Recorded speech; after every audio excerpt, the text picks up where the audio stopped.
New Orleans wasn't just a city today, it was an adventure that spiraled from casual sightseeing into something straight out of a movie.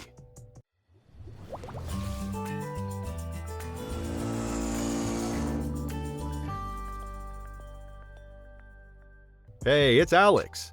Our day kicks off in Jackson Square, the vibrant heart of the French Quarter. The place is alive with the sound of jazz, street artists capturing the spirit of the city, and performers trying to make a quick buck. Ben, my best friend since childhood, has already found his way into a spontaneous dance-off with a local street performer. Ben's moves are, let's just say, somewhere between interpretive dance and someone trying to swat a fly. The crowd's loving it though, and Ethan is right there filming every cringe-worthy moment. "This is going viral," Ethan says, already planning the clickbait title. We regroup and head to Café du Monde, because you can't come to New Orleans without leaving covered in powdered sugar. The line is intimidating, but Ethan, who could charm the spots off a leopard, manages to get us a table. What can I say? They love my smile. He smirks, pretending like he didn't just sweet-talk the host with promises of Instagram shoutouts. We finally dive into those legendary beignets, and the first bite is pure bliss. Powdered sugar is flying everywhere, Ben's got it on his nose, and Ethan's taking selfies like he's the beignet king. Sophie, our quiet observer, captures the moment on her camera, already crafting a montage in her mind. Mia, blending in effortlessly with the scene, leads us to the French market, where she's in full treasure hunting mode. She's like a vintage bloodhound, sniffing out the best deals and hidden gems. "Try this," she says, handing me a praline that practically melts in my mouth. It's sweet, buttery, and somehow feels like it's hugging my soul. Ethan's still haggling over a vintage saxophone, convinced he's destined to bring jazz back single-handedly. Despite having never touched a saxophone in his life, we detour to St. Louis Cathedral, where Sophie gets lost in the architecture, snapping photos of every stained glass window and candlelit alcove. "You guys go ahead," she waves us off, already knee-deep in capturing the perfect shot. The rest of us meander towards Royal Street, where the art galleries and antique shops pull us in like magnets. Ben's eyeing an old pirate's hat, claiming it's for inspiration for his next big adventure, while Mia swooning over some vintage jewelry that's probably older than the city itself. Our next stop is the Garden District, where the grand mansions and moss-draped oaks make you feel like you've stepped into another era. Ethan's going on about haunted history, quoting ghost stories he's read online like he's an expert. You realize you're just making half of this up, right? Ben laughs, but Ethan's too busy narrating the tragic love story of a garden statue to care.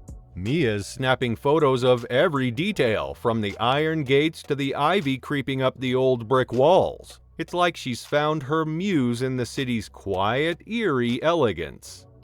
Feeling peckish, we stop by a po' boy joint, recommended by a local. It's a tiny hole in the wall with a line out the door, which is always a good sign. We order shrimp po' boys, and the first bite sends us all into a collective food coma. Ben tries to one-up everyone by adding extra hot sauce, only to regret it when his face turns beet red. "Worth it," he gasps, downing his drink like it's an antidote. Sophie tries to convince him to go for a milkshake to cool down, but Ben's too proud for that, until he isn't. To switch things up, we hop on a streetcar and ride down to Lafayette Cemetery No. 1. The crypts are like miniature cathedrals, and Ethan's back on his "this place is haunted" train of thought. We wander through the maze of tombs, Ethan spooking himself at every turn, while Sophie captures the hauntingly beautiful scenery with her camera. Ben finds a cracked marble angel that he's convinced is watching us. "That's it, we're cursed," he declares. But Mia just rolls her eyes and moves on, as if she's already seen it all. By now, it's time to check out Frenchman Street. The music's blaring from every bar, and the energy is off the charts. We duck into a jazz club where the brass is loud, the crowd is wild, and the atmosphere feels like it's electric. Ethan manages to chat up the saxophone player because of course he does, and suddenly we've got front row seats. Ben's trying to keep rhythm, clapping off beat and nodding like he's the newest member of the band. At one point, the drummer tosses him a pair of drumsticks, and Ben, ever the overconfident one, decides to give it a go. His attempt is, well, let's just say it's more toddler with pots and pans than Buddy Rich. The band plays along, laughing as Ben tries to keep up, but it's clear they're enjoying the comic relief. Ethan's pretending he's a music producer, nodding sagely and saying things like, "Yeah, man, you've got the vibe," as if he knows what he's talking about. The sax player humors him, throwing in a little extra flair just to see Ethan's over-enthusiastic reaction. Meanwhile, Sophie's capturing it all with a quiet smile, already imagining the blooper reel she's going to create later. Mia, ever the people watcher, takes in the scene, lost in the rhythm of the city, but occasionally shooting Ben a look that says, maybe stick to dancing. At one point, the trombonist leans down and hands Mia a tambourine. She hesitates, then gives it a tentative shake, and suddenly she's part of the band too, laughing as she tries to keep up. It's pure unfiltered chaos in the best way. We're not musicians, but for one wild, ridiculous moment, it feels like we've been adopted by New Orleans' music scene, and we're loving every second of it. With our spirits high, we decide to take on a swamp tour the next day, seeking out the wilder side of Louisiana. Ben, forever the jokester, keeps asking Captain Jim if he can wrestle a gator, but Jim's not having any of it. "The only wrestling here is with mosquitoes," he says flatly, handing Ben some repellent. We cruise through the bayou, surrounded by towering cypress trees and the quiet hum of nature. When we spot an alligator lounging on a log, Ben's suddenly much quieter. Nature has a way of humbling even the loudest among us. Next, we head to the Preservation Hall, a spot that's been on Ethan's bucket list since we touched down in New Orleans. The room's packed, the walls are sweating, and the music is raw and beautiful. The band plays with a passion that feels almost otherworldly, and for a moment, we're all lost in it. No phones, no distractions, just pure, unfiltered jazz. Even Sophie puts down her camera to just listen, something she rarely does. It's a moment that feels like it could only happen here, in this city that thrives on rhythm and soul.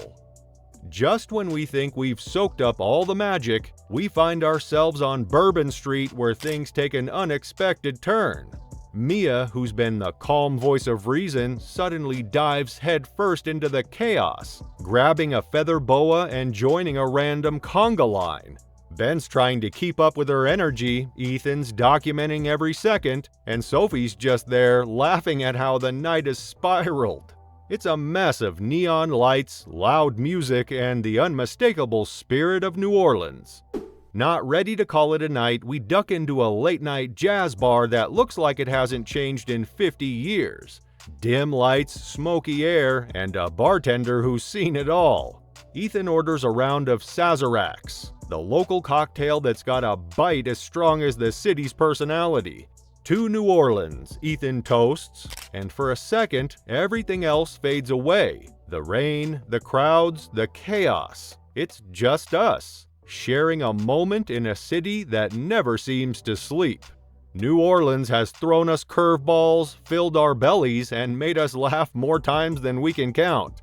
If you enjoyed this ride through the Big Easy, hit that like button, drop a comment, and don't forget to subscribe for more adventures. Until next time, keep exploring, stay curious, and adventure aloud.